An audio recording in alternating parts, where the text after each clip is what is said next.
하여 주시기 바랍니다. 성원이 되었으므로 제265회 평택시의회 임시회 제3차 복지환경위원회 개회를 선포합니다. 의원 여러분 안녕하십니까? 복지환경위원장 박은옥 의원입니다. 오늘은 복지국, 복지재단, 평택보건소, 송탄보건소 순으로 2026년도 하반기 주요 업무 보고를 청취하겠습니다. 그럼 의사일정 제1항 2026년도 하반기 주요 업무 보고 청취 예건을 상정합니다. 먼저 복지국 소관 업무 보고를 청취하겠습니다. 복지국장께서는 소관 업무에 대해 보고해 주시기 바랍니다.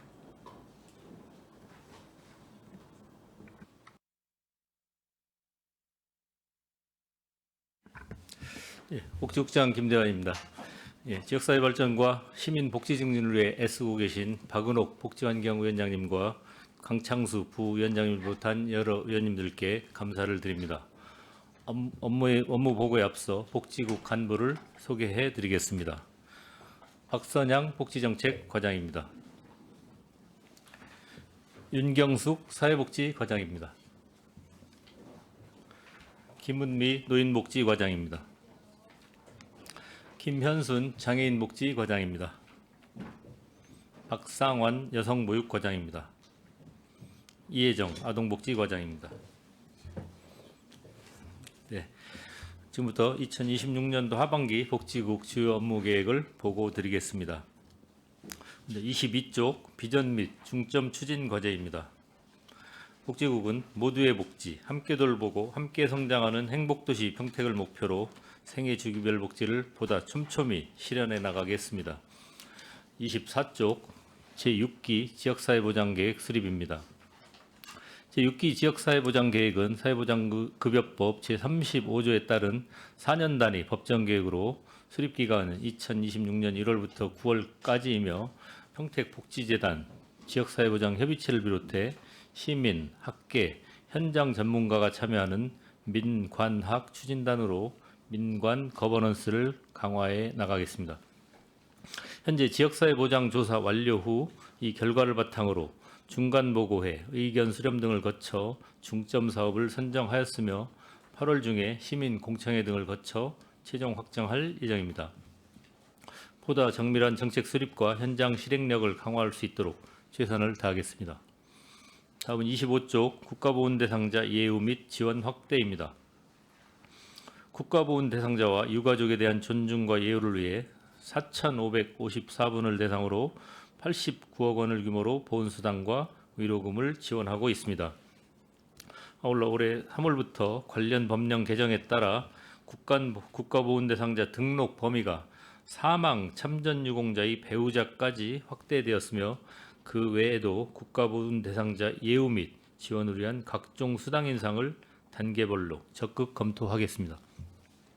또한 현충일 추념식과 6.25 전쟁 기념 행사 등을 포함한 31개의 보훈 행사 및 선연 추모 사업을 추진하여 보훈 정신이 시민의 일상 속에 정착될 수 있도록 하겠습니다.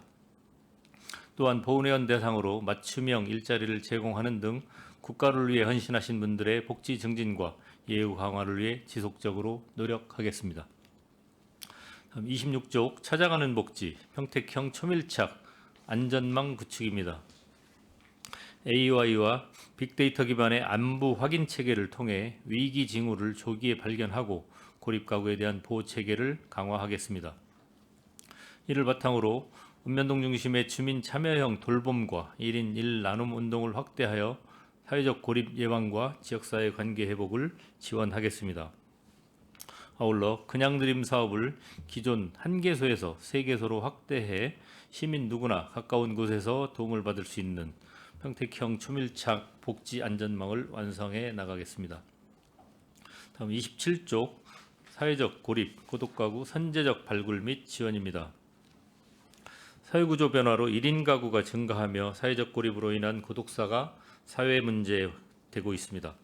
이에 따라 우리 시에서는 사회적으로 고립된 1인 가구를 효과적으로 발굴하고 지원하기 위해 고독사 예방 및 관리 시범사업, 1인 가구 AI 안부 살핌 등을 통해 사회적 고립 가구를 발굴하고 지원할 예정입니다.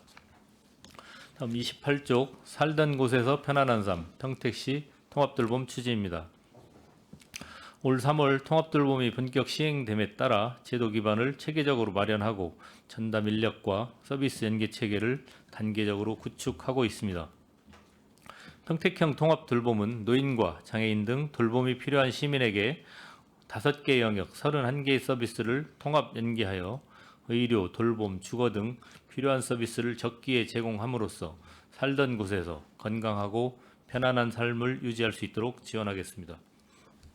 이상 복지정책과 업무 보고를 마치고 사회복지과 소관 업무를 보고드리겠습니다.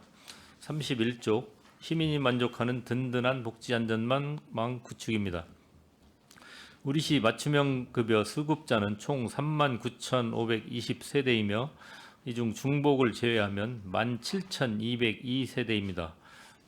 가구별 상황과 복지 수요에 맞는 급여를 지원하고 있습니다.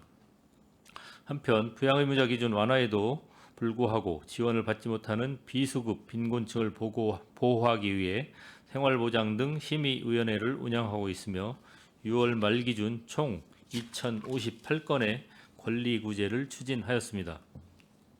또한 의료급여 수급자의 건강 증진을 위해 1천여 건의 맞춤형 사례관리를 실시하였으며 퇴원 후 지역사회에 안정적으로 정착할 수 있도록 36명에게 재가 의료급여 서비스를 지원하고 있습니다. 앞으로도 복지 사각지대를 적극적으로 해소하고 취약계층의 삶의 질을 실질적으로 높일 수 있는 든든한 복지 안전망을 구축하겠습니다. 다음 32쪽 신속조사, 적정관리를 통한 적극적 서비스 지원입니다. 우리시 복지 대상자는 총 12만 7천여 명으로 기초생활수급자와 차상위 계층 등 대상자별 복지 수요에 맞춰 체계적으로 관리하고 있습니다. 올해 상반기에는 5,674건의 통합조사를 실시하고 정기 확인조사를 통해 부정수급을 사전에 예방하였습니다. 앞으로도 신속하고 정확한 조사와 체계적인 자격관리를 통해 필요한 복지 서비스를 적기에 제공하고 복지 재정의 효율성과 투명성을 높여 나가겠습니다. 다음은 33쪽 안정적인 일자리 확대를 통한 취약계층 자활 지원입니다. 취약계층의 자립기반 마련을 위해 42개 사업단에서 562명을 대상으로 자활근로 사업을 추진하고 있습니다.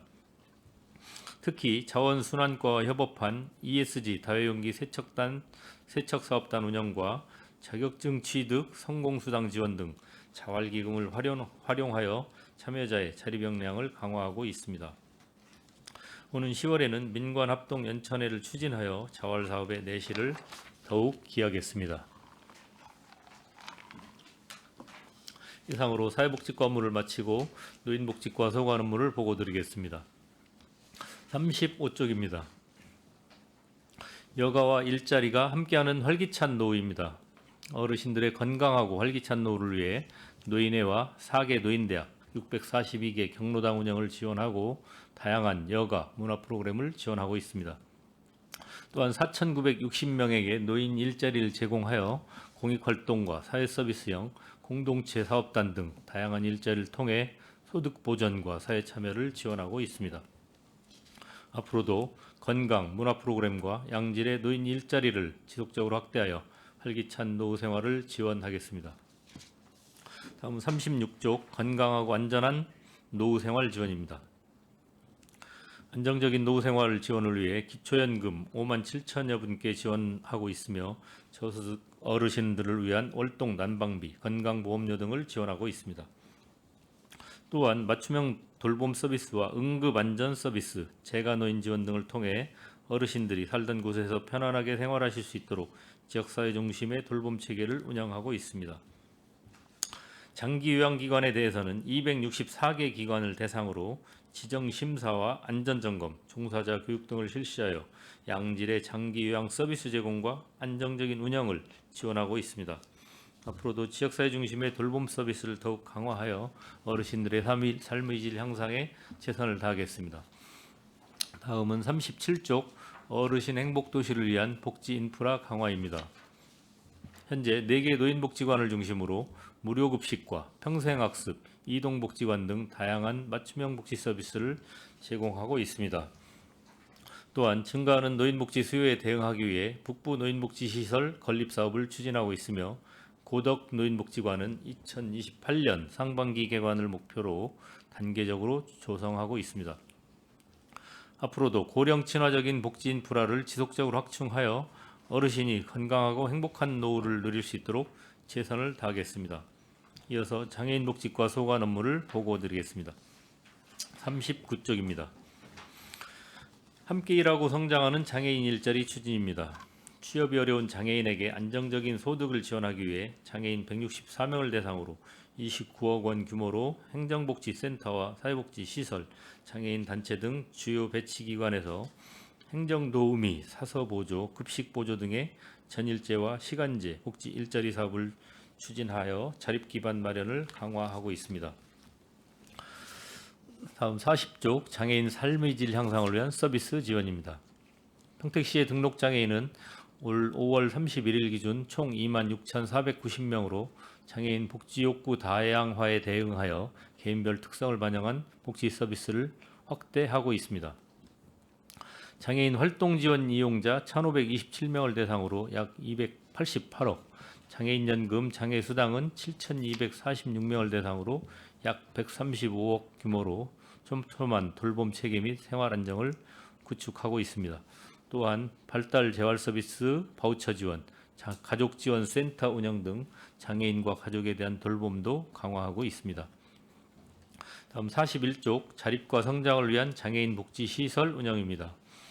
장애인 복지 시설 31개소, 입소 및 이용 장애인 총 985명을 대상으로 사회재활, 직업재활, 의료재활 등의 재활 프로그램 지원을 통해 장애인의 안전하고 안정적인 생활을 도모하고 있습니다.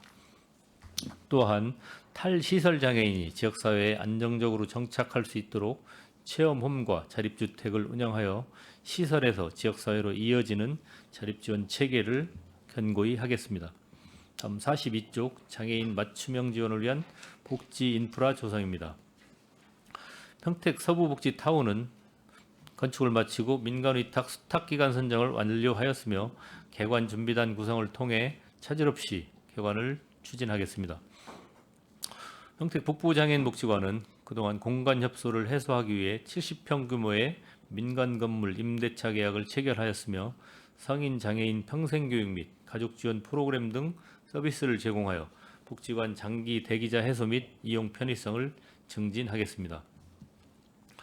그리고 2018년부터 추진한 장애인 종합복지센터 건립은 건축 기본계획 구상 및 타당성 조사 영역을 진행 중이며 장애인들이 다양한 경험을 할 수 있도록 잘 준비해 나가겠습니다.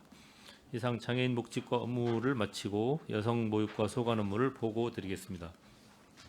44쪽 시립안정어린이집 예절교육관 이전 신축입니다.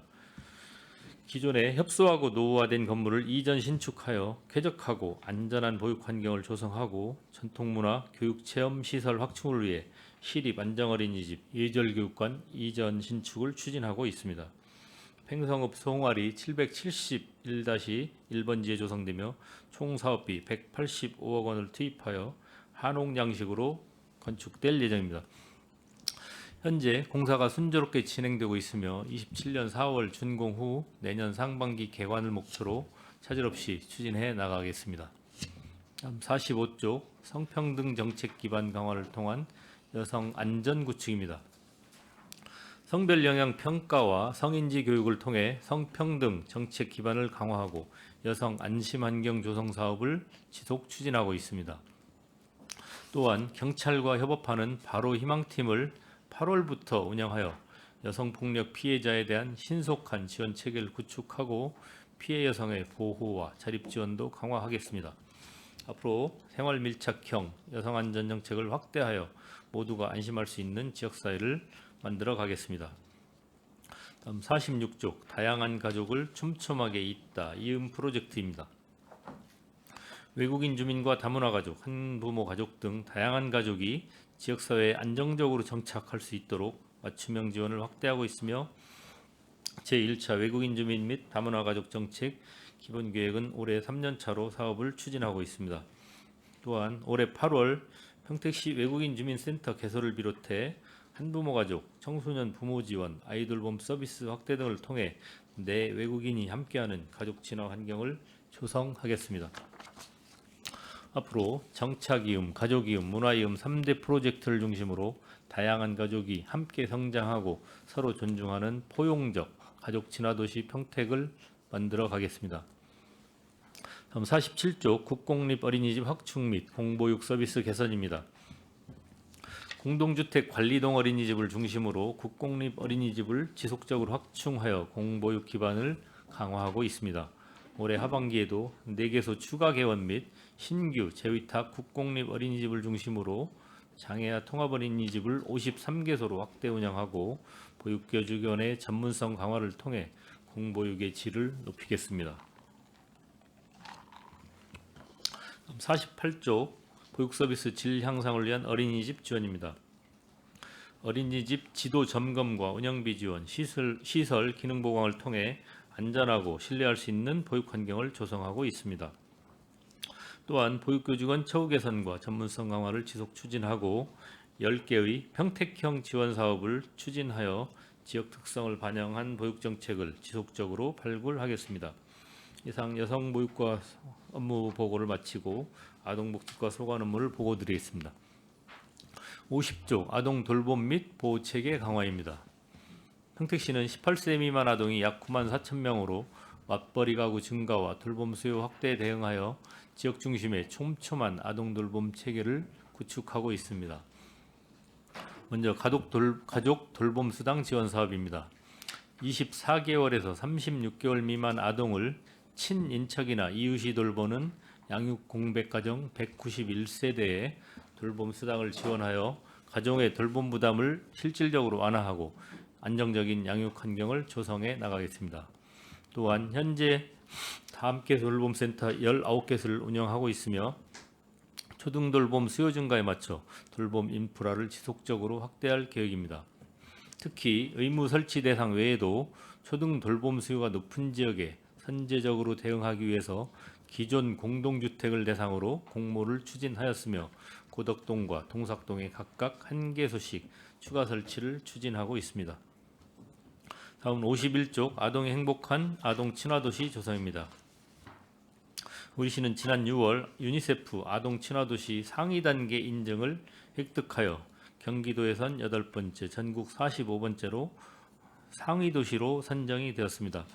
이를 바탕으로 아동 권리 증진과 아동 친화 환경 조성에 더욱 힘쓰겠습니다.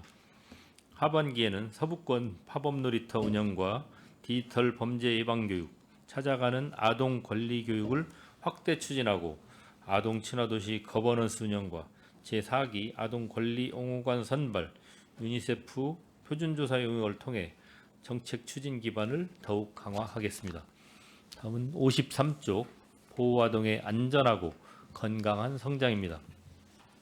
아동학대 발생 시 신속한 조사와 보호를 위해 24시간 대응체계 및 평택경찰서와 협력한 아동보호 공동대응팀을 통해 현장 대응을 강화하고 있습니다. 또한 보호아동에 대한 정기, 수시 양육 상황 점검과 입양, 가정위탁 등 공공보호 서비스를 체계적으로 지원하고 경찰서, 교육청, 아동보호 전문기관과의 협력체계를 강화하여 아동학대 대응의 실효성을 높이겠습니다. 아울러 피해아동 보호와 가족기능 회복을 위한 가족품의 사업 등 예방 중심의 지원도 지속 추진하겠습니다. 다음은 54쪽 취약계층 아동 맞춤형 통합서비스 제공입니다. 취약계층 아동에게 예방적, 능동적인 사례관리로 건강한 사회구성원으로 성장할 수 있도록 지원하겠습니다. 사례관리 아동 및 가정의 복합적인 욕구를 파악하고 지속적인 모니터링과 지역 자원과 연계를 통해 맞춤형 통합 서비스를 제공하겠습니다. 이러한 사업 등을 통해 아이가 중심이 되고 가정과 지역이 함께 돌보는 아동 친화도시 평택을 만들어가기 위해 최선을 다하겠습니다. 이상 아동복지과 업무를 마치겠습니다. 끝까지 경청해 주신 의원님들께 다시 한번 감사드리며 복지국 소관 업무 보고를 모두 마치겠습니다. 감사합니다. 네, 국장님 수고하셨습니다. 계속해서 질의 답변을 진행하겠습니다. 질의하실 의원님이 계시면 것으로 신청하신 후 페이지를 말씀해 주시기 바랍니다. 네. 윤희중 의원님 질의해 주시기 바랍니다. 안녕하십니까, 윤희중 의원입니다. 질의 시작하겠습니다. 9페이지 보시면 평택 시립추모공원에 대해 질의하겠습니다. 1관이 2006년 10월 27일 날 개관하여서 13,362개로 현 소진율이 98.7%까지 약 19년 정도 소요되었습니다. 2관은 2025년 4월 28일 개관하여 2만 240개로 2관이 1.5배 정도 많은데도 불구하고 소진율이 11%로 1관보다 빠르게 소진되고 있습니다. 언제쯤 다 소진될 것 같으신지 아니면 이에 따른 대책이 있으신지. 예, 이관도 이제 의원님께서 말씀하신 대로 빠르게 소진이 되고 있어서 저희는 2034년이나 35년쯤에 이관도 거의 다 소진이 될 것으로 만장이 될 것으로 예측을 하고 거기에 대한 준비를 하고 있습니다. 어떤 준비를 하고 있는지 알 수 있을까요? 지금 저희가 이제 장사 시설 설치를 이제 추진을 하고 있는데 거기에 이제 그 납골당을 한 2만에서 4만 기 정도 또 들어갈 수 있는 규모로 이렇게 같이 넣을 계획입니다. 그리고 13페이지 보시면 장애인 거주시설과 장애인 지역사회 재활시설에 대해 질의드리겠습니다. 장애인 거주시설 현원과 종사자 비율을 보면 동방아동재활원, 이나율의 집, 에바다 마을은 1대1로 매칭이 되는데 작은 시설들은 4대1까지도 매칭이 되고 있습니다. 또한 장애인 지역사회 재활시설도 이러한 문제점이 있는데요. 오히려 재활시설은 큰 기관들이 현원과 종사자 비율이 9.25대 1까지도 매칭이 됩니다. 이게 운영에 문제점이 있을 것 같은데 혹시 이런 문제점을 해결할 방안이 있을까요? 의원님께서 지금 말씀하신 이제 그 동방재활원이나 아나유래 집, 에바다 마을 이런 곳은 이제 중증 장애인들이 이제 생활하는 시설입니다. 그래서 이제 종사자와 이제 그 생활자의 이제 비율이 그 종사자의 비율이 좀 더 높고 이런 지금 조그만 시설들은 주로 이제 주간보호 시설이나 뭐 이런 곳은 종사자 비율이 좀 더 약간 이제 더 넓게 돼 있습니다. 그래서 이제 그런 차이가 있다라고 말씀을 드리겠습니다.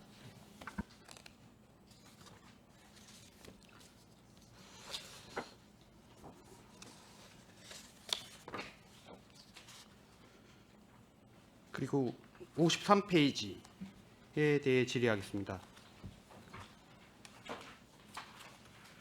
최근 아동학대 현황을 보면 2024년, 2025년 총 신고 건수가 400건 가까이 늘었고 중대 사건 처리 현황은 396건에서 497건으로 100건 가까이 늘었습니다.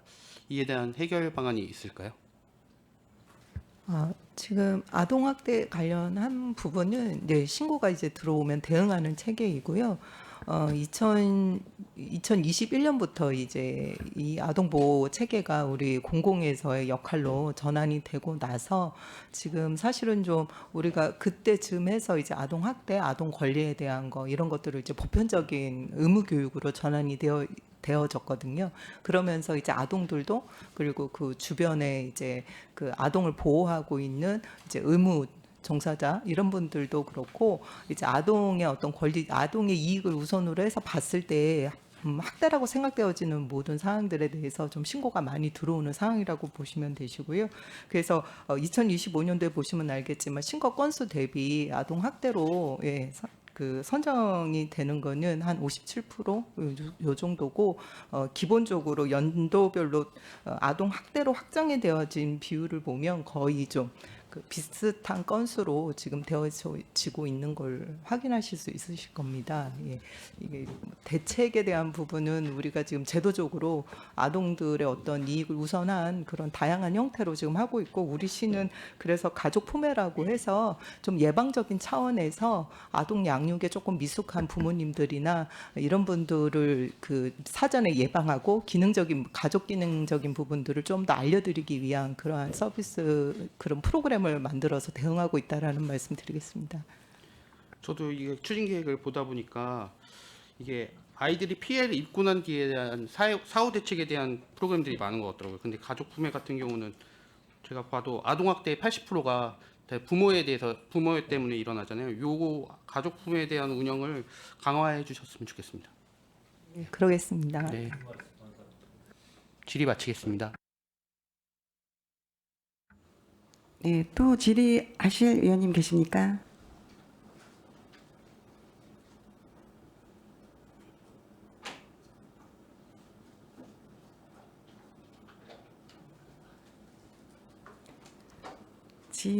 질의하실 의원님.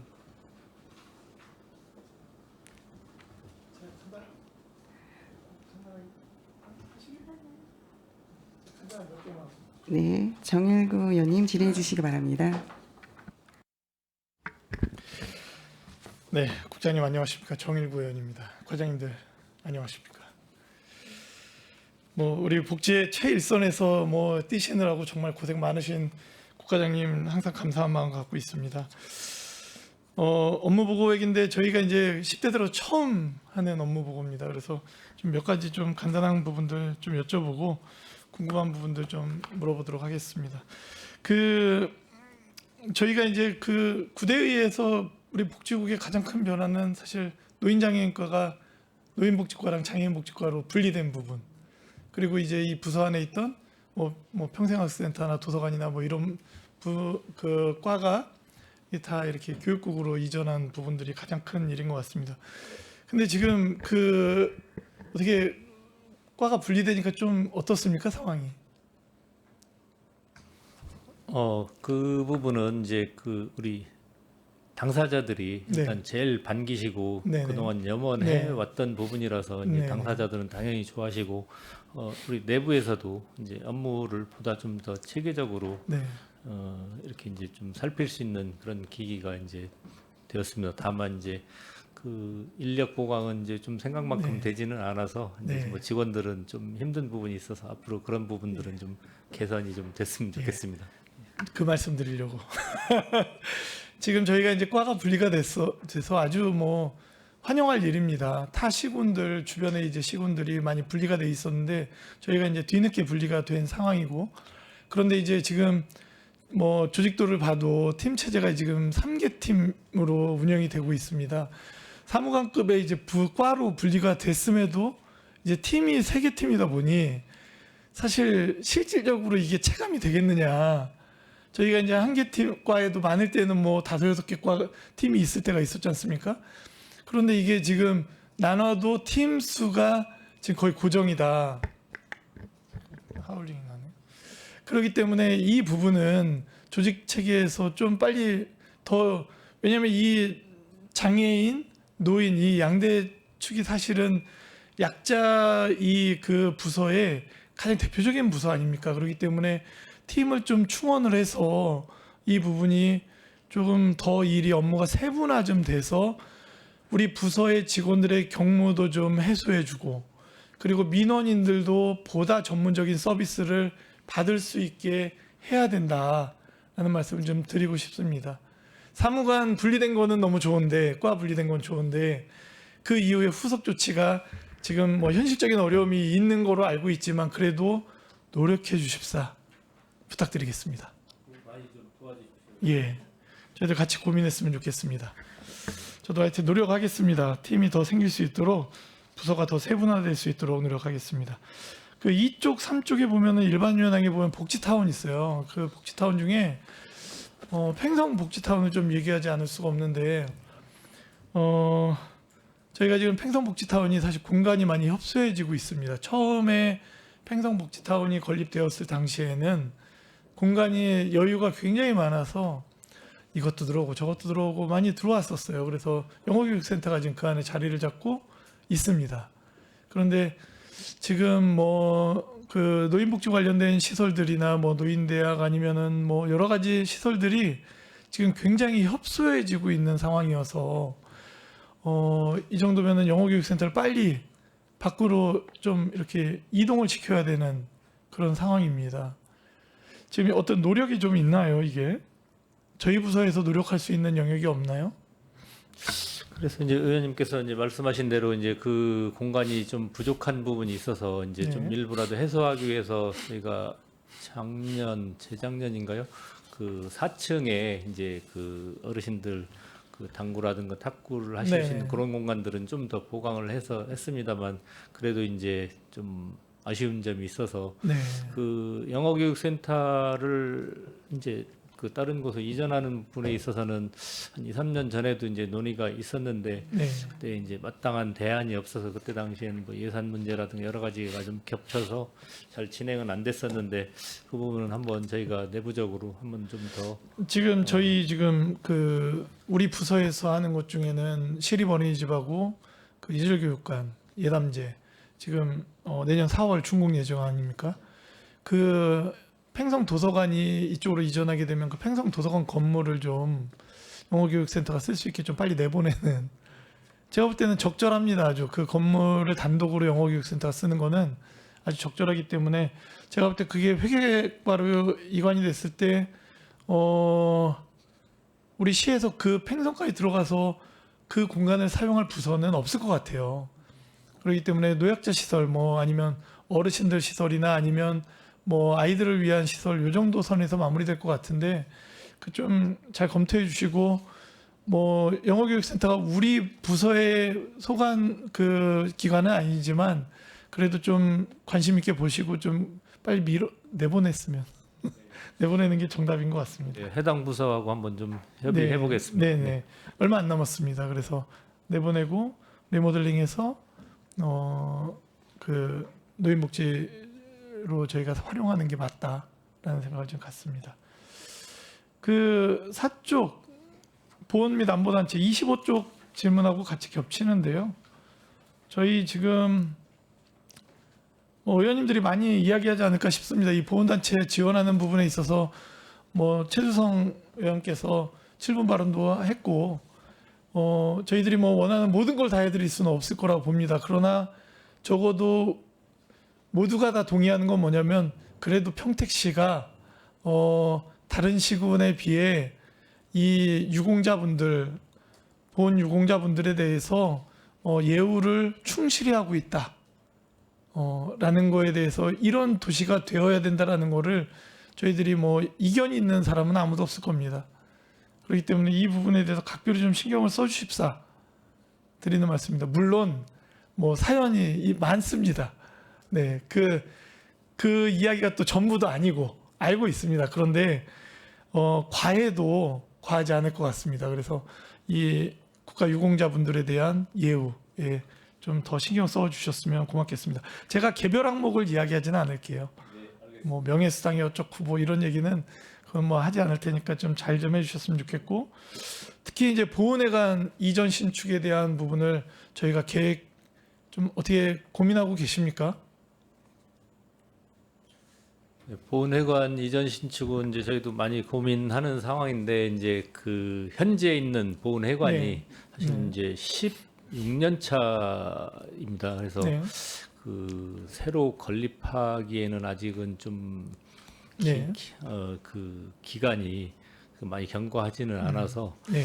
물론 뭐 지금 있는 자리가 뭐 약간 뭐 협소한 부분은 있지만 또 대중교통이 닿기는 또 좋은 장점이 있고 또 협소해서 좀 더 확대해 달라는 그런 요청들도 있으시고 해서 종합적으로 이제 검토는 하고 있는데 네. 그 부분은 좀 더 시간을 갖고 네, 이렇게 네. 좀 방향성을 좀 네. 잡아야 될 것 같습니다. 약간 국장님의 생각의 변화가 필요한 시점인 것 같습니다. 저희가 이제 삼성의 세수가 뭐 좀 는다 만다 뭐 이야기들 쭉 나오고 하는데 이럴 때 가장 먼저 해야 되는 사업 중에 아마 이런 사업이 아닌가 싶습니다. 그러니까 지속적으로 저희가 보조금이 지출되어지는 부분이 아닌 그 보훈회관 신축이나 이런 부분은 세수가 어느 정도 갑자기 뭐 이렇게 급격히 증가했을 때에 저희가 어떤 수건사업 개념으로 좀 정리돼야 될 사업 중에 하나가 아닌가. 그리고 뭐 이런 비유가 적절한지 모르겠습니다만은 그 뭐 시장님도 보니까 차가 계속 바뀌더라고요. 그 내용연수 다 끝날 때까지 아니면 차가 뭐 굴러가기 어려울 때까지 타지는 않잖아요. 그런 것처럼 이 지금 보훈회관은 저희들이 봐도 접근성이나 이런 건 조금 나을 수 있지만 더 좋은 접근성으로 가야 되고, 주차 때문에 항상 저희들이 굉장히 어려움을 겪습니다. 사실 저희들이 방문할 때에도, 그리고 그분들 스스로가 회의 때문에 모일 때에도 주차 문제나 이런 부분들이 굉장히 문제가 있기 때문에, 그리고 건물의 구조나 이런 부분들이 굉장히 협소한 구조를 가지고 있습니다. 그렇기 때문에 이 부분은 좀 계획을 세워서 보훈회관 이전 시축이 시급히 필요하다라는 생각을 좀 갖습니다. 검토해 주십시오. 네, 그 부분도 검토하겠습니다. 예, 네네. 어제 저희가 문화국제국을 하면서 체육진흥과 이야기를 하면서 팽성의 파크골프장 건립을 이야기했습니다. 근데 거기에 지금 그 근내리, 집어는 근내리고 안정묘지로 돼 있는 공원묘지에 그 지금 무용고묘를 다 이장을 좀 화장을 해서 봉안을 해야 되는 상황인데, 그 어제 보니까 그 이야기로는 무용고묘가 약 400기 정도 된다라고 어제 이야기를 들었습니다. 그런데 오늘 저희 부서를 보면서 그쪽에 보면 무용고단이 지금 총 그 지금 그 청북에 608기가 있는데 그 중에 406기가 안치되어 있어요. 그러면 남은 게 202기밖에 없는데, 만약에 팽성 그 안전공원묘지를 만약에 그 무용고묘들을 화장해서 봉안해야 되면 이런 경우 이게 지금 부족할 것 같은데 어떻게 해야 되죠? 사실은 그 얘기는 제가 좀 처음 듣는 얘기라서 저희가 네. 좀 그쪽 과랑 네. 좀 알아봐서 네네. 만약에 그게 이제 단기간에 이루어질 일이라고 하면 저희가 이제 대책을 세워야 될 것 같습니다. 네. 그래서 어쨌든 지금 진행 사항이나 그리고 이게 네. 언제 또 뭐 완전히 무용고단이 해서 화장이 네. 될 때까지가 기간이 얼마 정도 내년. 소요되는지 그거 내년도 언제쯤인지 해서 네네. 저희가 이제 도시공사랑 또 협의를 네. 하고 해서 네. 이 부분은 저희가 강구를 하겠습니다. 이 무용고단이 한 칸에 한 개 들어가나요? 아니면 이게 이 기가 따로 있습니다. 그러니까 무용고단. 예, 알고 있습니다. 예. 알고 있고 들어갈 수 있는 전 총량이에요, 이게? 지금 현재는 그렇게 잡아놓고 있습니다. 예, 이거 좀 저희가 그렇다고 뭐 사설로 갈 수는 없잖아요. 아니면은 일반단으로 해서 일단 메우는 방식을 뭐 이렇게 하여튼 고민을 좀 해주십시오. 제가 어제 거과 오늘 이게 부서가 연동을 시켜서 보다 보니까 상당수 한 200기 정도 부족한 상황이 나올 것 같습니다. 예, 제가 그거는 예, 예. 가서 검토하겠습니다. 네. 그쪽에 공설묘지 이제 뭐 제가 뭐 많이 한 얘기예요. 많이 한 얘기인데, 저희가 이제 장사시설 설치 및 관리 조례가 있지 않습니까? 거기에 따라 사실 묘지 운영을 하게끔 돼 있잖아요, 지금. 근데 저희가 지금 이 묘지에 더 이상 그 안장을 하지 않는 게 뭘로 지금 규정을 하고 있는 거죠? 지금 안 하지 않습니까? 운영을 아예. 그래서 파묘에서 화장을 하거나 이렇게 하는 거 빼가면 무조건 다 공지로 두지 않습니까, 지금? 그게 뭐의 규정에 의해서 지금 그렇게 되는 거죠? 제가 그거는 휴식 시간에 한번 네네네. 해서 보고 드리겠습니다. 확인해 보시고, 저희가 이제 장사 등에 관한 법률, 그리고 평택시에 지금 이 조례에 의해서 저희는 묘지 운영을 하게끔 돼 있는데, 한동안 이제 정부의 방침이 이제 뭐 화장을 장려해야 되기 때문에 저희들이 이제 그 묘지 운영 자체를 이제 중단한 상황이지 않습니까? 그런데 제가 9대 때도 좀 하반기에 이건 좀 아닌 거 아닌가라는 생각을 좀 가진 게 뭐냐면, 평택 시민이 평택에 공원묘지가 비어 있음에도 불구하고 저거 어차피 없애지도 못해요. 왜냐하면 저희 조례에 보면 묘지 사용 기간이 30년, 그리고 한 차례 연장할 수 있게 돼 있어서 60년. 아마 국장님, 과장님들의 우리의 세대에서는 저걸 폐지하는 건 불가능합니다. 그죠? 그런데 계속 지금 이제 뭐 부부단으로 옮기거나 뭐 이렇게 화장해서 옮기거나 아니면 뭐 정리하는 분들이나 이런 분들 때문에 계속 이제 비어가고 있어요. 그래서 심한 데는 막 한 줄에 몇 개 안 남고 다 비어 있고 막 하는데, 그러니까 모양도 굉장히 이상해지고 있는 거예요, 지금. 그리고 가장 중요한 게 평택의 시민이 내 평택의 땅에 묻히고 싶은데 평택의 땅에 묻히는 게 불법이야 지금. 그래서 다 천안을 가서 묘지를 하겠다는 분들은, 내 화장하기 싫어라고 하는 분들은 만약 유언을 남기면 이분은 다 다른 시군으로 갑니다. 평택에는 땅에 묻히는 게 불법이잖아요 지금. 그러니까 이 부분은 지금 저희 여기 그 구 쪽이죠. 구 쪽에 매장 기수가 현재 저희가 많이 비었어요. 한 절반 정도 지금 비어 있는 상황이라서 공설묘지에 절반 정도 비어 있기 때문에 이 부분은 좀 다시 한번 고민해 봐야 되는 거 아닌가라는 생각을 갖습니다. 평택의 시민이 평택의 땅에 묻힐 수 있게 다시 좀 정리할 필요가 있다. 화장문화는 충분히 이제 안정이 됐지 않습니까? 그렇기 때문에 이 부분도 다시 한번 검토해 주십사라는 말씀을 좀 드리고 싶습니다. 18쪽에 어린이집입니다.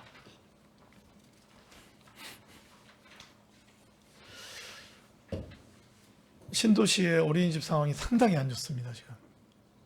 그래서 우리 모두가 다 알고 있잖아요. 지금 고덕 신도시 같은 경우는 0세부터 5세까지 아이들이 약 6천여 명대가 되는데 어린이집 들어갈 수 있는 인원이 한 2천여 명대. 그리고 뭐 유치원으로 또 이렇게 일부 한 뭐 2천여 명 가고 가정보육으로 가고 뭐 이렇게 다들, 그런데 어린이집에 보내고 싶어도 어린이집이 안 되니까 이제 유치원을 이용할 수밖에 없고 가정보육을 이용할 수밖에 없고 아니면은 원거리 어린이집으로 지금 아이들을 보내야 되는 그런 상황이고, 지금 한 4,500여 명의 아이들은 대기표 뽑고 기다리고 있고, 그래서 이 부분에 대한 해결 방법으로 부서에서 제시한 건 민가정 어린이집의 확대. 그런데 이거는 우리가 강제하기 어려운, 왜냐하면 아파트 1층이나 여기에 민가정 어린이집이 이 어떤 시장 경제 논리에 의해서 만들어져야 되거든요. 근데 어떻게 좀 확대가 되고 있습니까? 의원님께서 이제 그 염려하신 대로 그 네. 지금 고덕 신도시에 이제 많이 이제 좀 부족한 상황들이 발생을 하고 있어서 저희들이 좀 분석도 하고 하는데, 그래서 이제 민간이 이제 그쪽으로 가도록 이제 저희들이 이제 권고를 많이 하지만 이제 그 네. 임대료가 비싸거나 뭐 이런 사유 등으로 인해서 이제 네. 잘 안 가셔서 저희가 한번 그 직접 아파트를 그 매입을 해서 가정 어린이집을 한번 만들어 봤으면 좋겠다라고 이제 부서하고 협의를 해서 네. 내년에 한 2개 정도 이제 시범으로 가정 네. 어린이집을 시립으로 한번 만들어 보려고 한번 매입을 해요? 아니면 임차를 해요? 매입을 해서 하려고 한번 준비는 내부적으로 좀 상의를 네. 하고 네. 한번 지금 준비하는 과정을 좀 가지고 있습니다. 좋은 것 같습니다. 예. 저희 그러면은 기존에 저희가 이제 의무 시설이지 않습니까? 네. 아파트에. 그러면 거기에 의무 시설에 아이들이 그 국공립, 그러니까 시립 어린이집이 들어가 있고 그 상태에서 민가정 어린이집을 우리가 매입을 해서 뭐 위탁 운영, 거의 시립 어린이집이네요. 근데 시립 어린이집 요건이 이게 그 아파트 안에서 시설 안에서 충족이 될 수 있어요? 그거는 이제 뭐 시립 어린이집은 이제 그 기존 구도심에서 네. 이렇게 만드는 것처럼 네네. 이 매입을 해서 만드는 건 뭐 문제가 없다 법적으로. 그래서 오. 이제 저희가 이제 총 한 5개 정도를 계획을 하는데 네네. 우선 내년에 한 2개 정도를 먼저 한번 근데 이제 해봐서 인원수가 이제 하나에 한 20명 정도? 그 정도밖에 못 들어가지 않습니까, 지금? 그러면 뭐 지금 필요한 이 공급이 필요한 이 아이들 이 숫자에 비해서는 굉장히 부족한 상황인데, 아예 단독 건물 건축물의 시립 어린이집 건립에 대한 부분은 뭐 고민하기는 어려운 건가요? 뭐 예산이 많이 드니까 그런가요? 네, 고덕에서 이제 단독 네. 건물을 지키는 좀 어려운 부분이 네네. 있어서 네. 기존 아파트를 좀 매입해서 하는 부분도 이제 저희가 이제 생각을 하는 거고, 또 기존에 지금 고덕에 이제 부족하기는 하지만 네. 어린이집의 정원 충족률이 지금 한 89%, 네. 한 11% 정도는 이제 빈자리가 있는데, 네. 내 아파트 단지에서 보내고 싶으신 이제 그런 부분 말고 좀 옆 단지라든가 조금 이동하면 이제 그 빈자리가 있는 그런 부분들을 좀 더 홍보를 하고. 근데 그 해서 정원 충족 못하는 이유 그거 아니지 않아요? 뭐 그 교사들이 네네. 이제 충원이 안 네. 돼서 그런 부분들도 있고. 그러니까 그 나이대 아이들이 들어와야 되는데 그 부분이 안 되고 뭐 교사의 문제나 수급 문제나 여러 가지 때문에 정원이 안 되는 거지. 옆에 아파트여서 안 가기 때문에 뭐 멀리도 보내는데 그거는 조금 하여튼 그거는 알아보시고요. 네. 더 알아보셨으면 좋겠습니다. 그 이유는 아닌 것 같고요. 그렇기 때문에 이거 지금 제가 볼 때 근데 아파트를 구입을 해서 민가정 어린이집 개념으로 시립을 만든다는 것 이게 과연 이 그 어떤 답이 될 수 있을지 모르겠어요. 이게 그러면 뭐 한 20채는 구입을 해야 될 상황인데 우선 저희가 이제 그 단기적으로 한 2년 이내에 단기로 계획하는 건 5채를 해서 한 5채. 100명 정도를 해보겠다라는 네. 건데 네. 그걸 해서 좀 효과가 좋다라고 하면 좀 더 확대하는 방법도 이게 고민해봐야 또 다른 문제가 니다 발생할 수 있는 게 뭐냐면 아파트 안에 민가정 어린이집이 지금 존재하는데 이게 이제 시립으로 해서 민가정 어린이집 개념으로 아파트에 들어갔을 때 기존 민가정 어린이집이 오히려 좀 역효과 소외가 될 수 있는 부분이 있기 때문에 지금 이 5채를 만약에 계획하고 하면 이게 들어가는 곳에 대한 위치나 이것도 굉장히 잘 보셔야 될 것 같은데요. 예. 맞습니다. 위치도 또 잘 봐야 되고 또 지금 현재 고덕에서 이제 그 네. 인근 지역으로 이제 그 가는 수요들도 이제 많이 네, 네. 있는데 네. 그런 부분들도 또 같이 봐줘야 될 것 같습니다. 왜냐하면 네. 이제 기존의 구도심에 있는 그 어린이집들이 정원을 못 채우는데 고덕에서 그 차량 운행을 통해서 이제 또 그 주변 지역도 네네. 같이 이제 정원을 채우는 그런 네네. 효과들도 있기 때문에 좀 네. 복합적인 부분들이 네네. 많이 있어서 네. 여러 가지를 같이 이미 고민을 이제 해봐야 될 주변 것 같습니다. 주변 지역에 이제 어린이집은 뭐 다들 이제 여기서 밀고 나가서 다 꽉 차 있는 상황이고 그런 것 같습니다. 그래서 이게 사실 평택 전체의 문제면 또 문제가 이 그 다 같이 해결하면 되는데 이게 신도시에 한정된 또 문제거든요. 저쪽 다른 데 가면 이제 원화가 없어서 이제 어린이집의 경영에 문제가 되는 곳도 있기 때문에 이게 평택 전체의 정책으로 펼치기도 어렵고 그런데 또 고덕 신도시에 저희가 아이들 태어나는 이 숫자가 거의 평택시 4분의 1이 태어나요. 여기서 신생아 수가 24%. 그렇기 때문에 여기 해결도 안 할 수도 없는 상황이기 때문에 일단은 그 아파트 매입해서 진행하는 거는 뭐 나름 방법은 될 수 있을 것 같으니 적극적으로 진행해 주십시오. 예. 27쪽 보면 1인 가구 이야기를 안 할 수가 없는데 그 제가 이거 통계자를 보면서 좀 재밌다 이거 누가 만든 거냐 라는 생각이 좀 들더라고요. 이대로 보면은 1인 가구 수가 인구의 21.21% 인구로는 맞아요. 근데 국장님 세대수로는 이거 아니잖아요. 그죠? 저희가 지금 평택시 25년 12월 말 통계로 총 세대수가 29만 2천 세대. 그런데 1인 세대수가 12만 9천 세대. 44.2%. 저희는 이렇게 통계를 항상 이야기를 합니다. 그런데 갑자기 여기 27쪽에 보면 통계가 재밌는 통계 형식으로 바뀐 거예요. 61만 9천 인구에서 지금 26년도 13만 인구로 1인 가구를 표현하니 21%. 뭐 이거 잘못된 통계는 아닌데 우리가 1인 세대, 1인 가구를 이야기할 때의 그 어떤 그 시급함, 뭔가 비상함 이게 이렇게 통계를 표현하면 또 별거 아닌 것 같은 거예요. 그런데 우리는 지금까지 써온 1인 가구 통계는 전체 29만 세대 중에 12만 9천 세대에서 44.26% 이렇게 통계를 냈었는데 이러니까 되게 완화된 것 같은 느낌이 좀 듭니다. 그러나 우리 총 세대 수로는 44%가 1인 세대다. 이 1인 세대에 대한 어떤 뭐 정책들이 굉장히 시급히 필요한 도시다라는 거에 대해서는 저희가 뭐 이론이 없지 않습니까? 근데 통계를 이렇게 표현하니까 굉장히 뭐 별거 아닌 것처럼 보여지는. 예.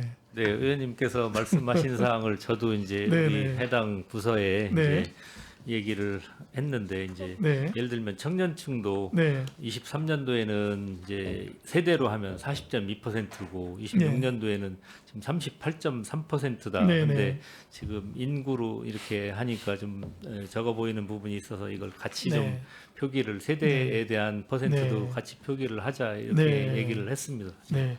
저희가 이제 1인 세대는 뭐 말씀하신 대로 청년 세대의 1인 세대의 고민이 있을 거고 중장년에 있을 거고 노년에 있을 텐데 사실 고독사의 문제나 여러 가지 1인 세대의 문제들이 노년 세대에서 많이 발생하는 것도 사실이기 때문에 청년 세대의 어려움도 있지만 뭐 청년 세대의 통계 자료를 저희가 뭐 깊게 들여봐야 되겠지만 학교로 인한 뭐 진학의 문제나 여러 가지들이 있을 수 있고 뭐 중년 세대는 뭐 직장의 문제일 수 있고 그렇기 때문에 특히 노년의 1인 가구에 대한 정책들이 좀 이 고독사에 대한 부분들부터 시작해서 좀 구체적으로 더 세분화해서 정책이 만들어져야 된다라는 말씀을 좀 드리고 싶습니다.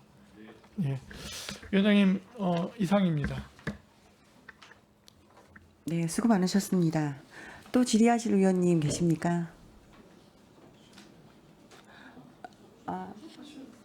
예, 이영숙 의원님 질의해 주시기 바랍니다.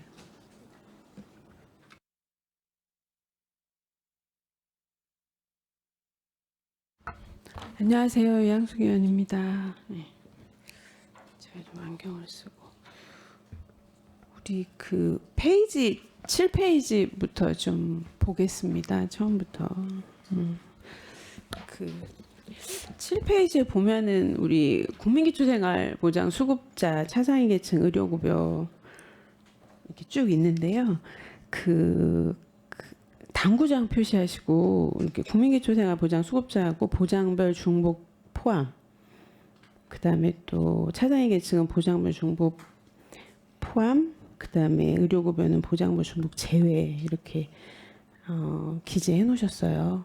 그 설명 좀 상세하게 좀 해주세요.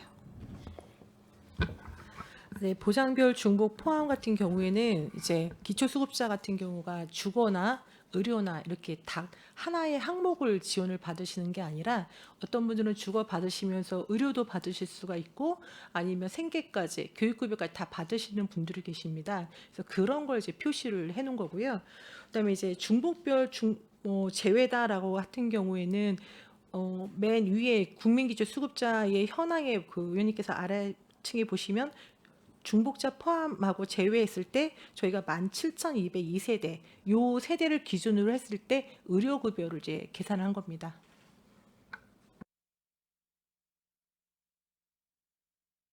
잘 알겠습니다. 그리고 8페이지 맨 하단에 노인 양로에서 요양시설 이렇게 구분이 되어 있습니다. 그런데 양로원이 우리 평택시가 3개소인가요? 네. 양로원도 신고 사항입니까? 이 인허가 부분은 기준을 좀 말씀해 주죠.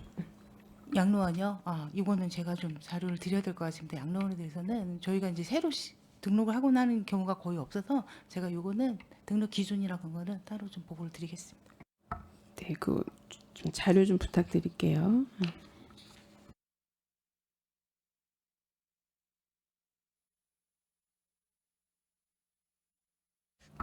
페이지 13페이지 보시면 그 장애인 거주 시설이 명시가 되어 있는데 그 장애인 거주 시설에서 우리 그 동방 아동 재활용부터 하랑하우스까지 그 12개소가 있습니다. 12개소 중에 정원이 꿈찬 공동생활 가정부터 하랑하우스가 정원이 4명이에요. 네, 정원이 4명인데 이것도 정원이 장애인 거주 시설의 신고 사항이죠. 장애인 거주 시설 인허가 사항 아니죠? 신고 사항이긴 한데 규정에 이제 기준에는 저희가 확인해서 그거를 승인을 해주는 사항이고요. 그리고 공동생활 가정 같은 경우는 민간으로 해서 정원이 4명으로 돼 있습니다. 그러면 공동생활 가정 빼고 그 신고 기준에 대해서 알고 계신가요, 과장님? 그 기준을 여쭤보고 싶습니다. 신고 기준은 죄송한데 위원님 그건 이제 지침에 있기 때문에 그건 별도로 보고 드리겠습니다. 그 자료 별도로 좀 부탁드리고요. 그다음에 이제 14페이지 보시면 장애인 직업재활 시설이 7개소가 있습니다. 평택시에 앞에 페이지랑 좀 중복될 수 있는데요. 보면은 이제 장애인 직업재활 시설이라 함은 장애인들이 어떤 생산품을 만들어서 이제 판매를 하는 그 시설입니다. 그러면 이제 기계가 필요한데 기계 장비가 뭐 예를 들어서 뭐 빵을 만들든 뭐 쇼핑백을 만들든 뭐 커피를 생산하든 이제 기계 장비가 반드시 필요합니다. 그런데 그 기계 장비에 어떤 지원하는 부분하고 시에서 지원하는 내용하고 아니면 그게 자체로 장비를 이제 이 시설장들이 구비를 해서 지금 운영을 하시는 건지 그 내용하고 그다음에 두 번째로는 만약에 기계가 노후됐다면은 우리가 시 차원에서 그 기계 설비에 대한 부분을 일부분이라도 지원할 수 있는 어떤 방안이 있는지 여쭤보고 싶습니다. 네, 지금 말씀하신 사항은 이제 그 기계 같은 경우는 이제 그 생산할 때 이제 필수적인 시설이기 때문에 처음에 만들어질 때 이제 국도비 이런 지원을 통해서 그런 기계 장비가 이제 그 지원이 돼서 운영이 되고 있고요. 또 오래되면 이제 기능 보강 사업을 통해서 그런 장비를 또 국도비, 시비 이렇게 매칭으로 합쳐서 이제 또 지원도 해주고 그렇게 합니다. 말씀 감사합니다. 그러면 기능 보강 사업이 100% 시비입니까? 이제 국비, 국도비, 시비 다 이렇게 좀 매칭해서 하고 있습니다. 그럼 기능 보강 사업한 내역을 제가 조금 자료를 요청해도 되겠습니까? 그 자료 좀 제출. 뭐 최근에 했었던데 한번 저 샘플로 뽑아서 드리도록 하겠습니다. 네, 그 자료 제출 좀 해주시고요. 그 18페이지 보시면 어린이집 그 총괄표하고 그 하단에 보시면 특수 어린이집 현황이 나와 있습니다. 그 특수 어린이집에서 보면은 이제 영아 전담 장애아 통합 24시간 야간 연장 이렇게 해서 총 139개 현황을 제출하셨는데 그 24시간이라는 거는 이 담비 어린이집인 거죠. 이 담비 어린이집 24시간. 그러면 여기는 관리가 어떻게 되고 있는지 좀 구체적으로 말씀 좀 해줘 보시겠어요?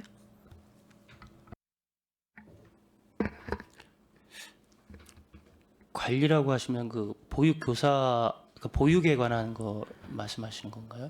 그 교사 현황의 어떤 뭐 그런 부분도 있고 우리가 이제 관에서 어느 정도 이제 관리 감독을 해서 뭐 수시로 나가 본다든가 뭐 이런 전체적인 걸 여쭤보는 겁니다.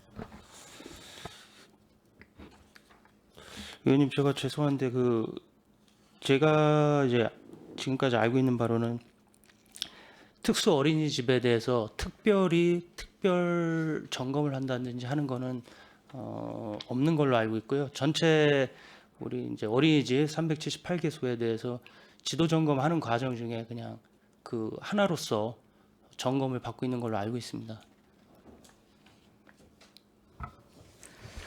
특수 어린이집은 일반 이제 우리 비장애 아동하고 틀리게 좀 장애 아동이거나 아니면 이제 낮에 뭐 24시간이나 낮에 이렇게 부모님이 케어를 할 수 없는 경우에 특수 전담 어린이집을 운영을 합니다. 그래서 그게 생긴 목적이고요.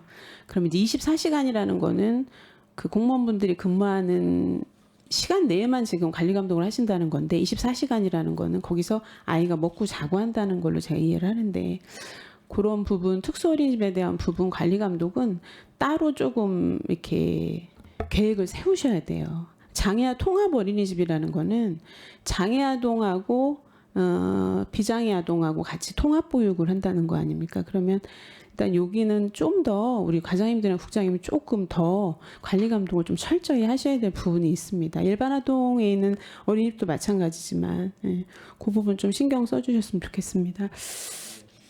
더 살펴보겠습니다. 네. 그다음에 페이지 31페이지에 보면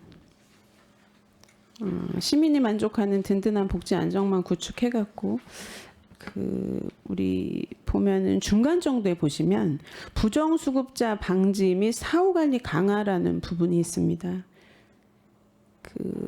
우리가 국민기초생활보장 수급자가 이제 중지가 되면 책정이 돼서 중지가 됩니다. 그러면은 중지가 되면서 환수 금액이 나오지 않습니까? 근데 생계급여를 받고 또 이제 주거급여를 받고 급여를 받은 부분에 대해서 중지된 시점에서 우리는 이제 여러 가지 이제 행정망을 통해서 확인을 하지만 그게 이제 환수는 그 몇 개월 전부터 받아야 될 대상이 이제 종종 나타납니다. 그런데 이 부분에 대해서 부정수급자 관리를 어떻게 하시는지 구체적으로 담당 과장님께서 말씀 좀 해주셨으면 좋겠습니다. 네, 저희 사회복지과에서 부정수급 관련된 사항을 처리를 하고 있는데요. 좀 전에 의원님께서 말씀하신 것처럼 중지가 되면서 급여에 대한 부분도 한꺼번에 이제 중지가 되면 뭐 부정수급이거나 이제 더 드린거나 이런 사항이 없을 텐데 저희가 이제 발견하기가 조금 이제 최대 뭐 한 2, 3개월 후에도 발견이 됩니다. 그런 경우에는 저희가 이제 생계나 주거나 이제 의료 관련된 거를 저희가 이제 각 담당 부서가 조금 다르게 되어 있습니다. 생계급여 같은 경우에는 저희 사회복지과에서 하고 있지만 주거급여에 대한 건 저희 이제 주택 쪽에서 하고 있기 때문에 저희가 이제 협의를 통해서 일단 그 대상자한테 연락을 드립니다. 그래서 일괄적으로 일괄 회수를 이제 반납을 받은 경우도 이제 원하시면 해드리고 이제 상황이 여의치 않으면 분납으로 해서 처리를 하고 있습니다. 그래서 현재까지 지금 일시납으로 내신 분들 계시겠지만 안 내신 분들은 저희가 체계적으로 분납에 대한 거를 고지서를 다시 반납하고 납부 확인하고 있습니다. 그러면은 이제 중지가 되시면은 환수받기가 좀 어렵죠. 생활이 어려우신 분들이라. 그러면 어떻게 결손 처리를 합니까? 세무과에서? 네, 구체적으로 말씀을 해주세요. 네, 일반적으로 저희가 이제 환수할 수 있는 거는 계속 이제 분납으로 하고 있고요. 간혹 가다가 이제 대상자 급여 대상자가 사망하신 경우가 있습니다. 그런 경우 이제 결손을 하게 되어 있고요. 저희가 이제 계속 독촉을 했는데도 안 되는 경우라면 일정 기간 지난 다음에 전국 재산 조회를 통해서 그 분들이 정말 이제 재산이 없다라는 게 판정이 되면 저희가 그때 결손 처리를 하고 있습니다.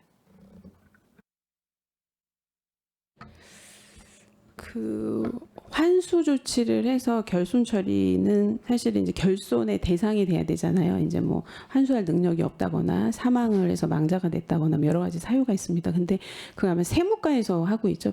세무과에서 하고 있는 거죠. 결손 처리는. 네네.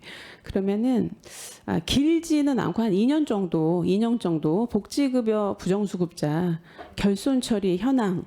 그다음에 체납액. 그러면 체납액이 많이 발생했을 겁니다. 환수를 못했을 겁니다. 거의. 왜냐하면 이제 어려우신 분들이기 때문에. 근데 그 2년간 그 현황을 좀 저한테 아니면 좀 다른 위원님들도 계신데 그것 좀 제출 좀 부탁드리겠습니다.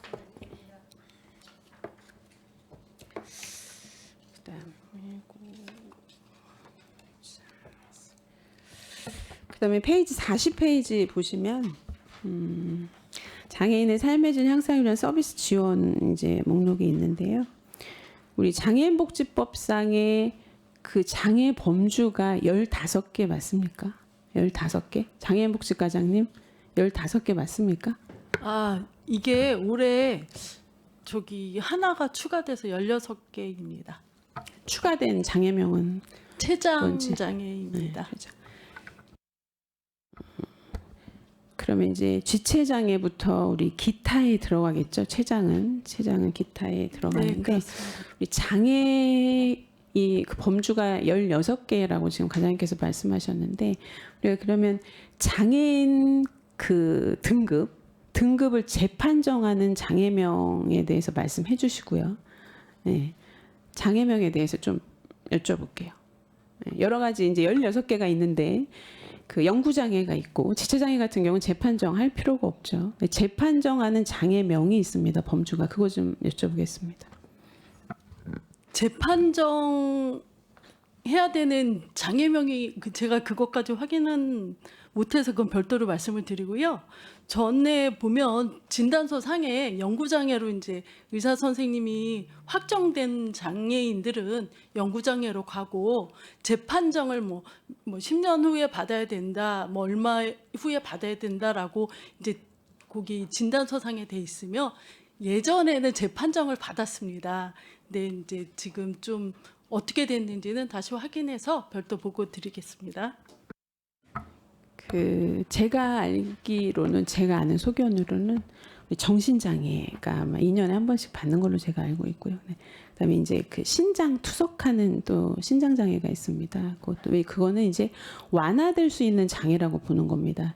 지체나 시각이나 이 장애는 이제 고착됐다고 보죠. 이제 장애가 더 이상 나빠지거나 좋아지지 않는다고 보는 장애라서 그건 이제 재판정에 할 필요가 없다고 이제 판단을 하는 건데 이제 우리 정신장애나 또 신장 이렇게 투석하는 경우에는 이제 변화될 수 있는 장애라고 봐서 아마 재판정 장애 범주에 제가 들어가는 걸로 알고 있는데 그 2년 동안 평택시 2년 동안 그 장애인 그 재판정을 어떻게 했는지 전체 장애인 수 대비 장애 재판정하는 장애명이 분명히 있습니다. 그거에 대해서 어떻게 각 행정복지센터에서 그리고 감사를 받았을 때 어떻게 장애 재판정을 하고 있는지 2년 정도의 자료를 조금 부탁드릴게요.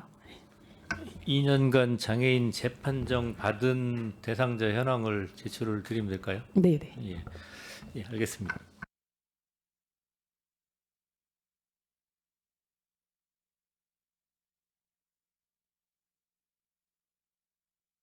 네, 이상입니다. 네. 네, 수고하셨습니다. 원활한 회의 진행을 위해 정회를 하고자 하는데 의원 여러분 이의 있습니까? 예, 이가 없으면 10분간 정회를 선언합니다.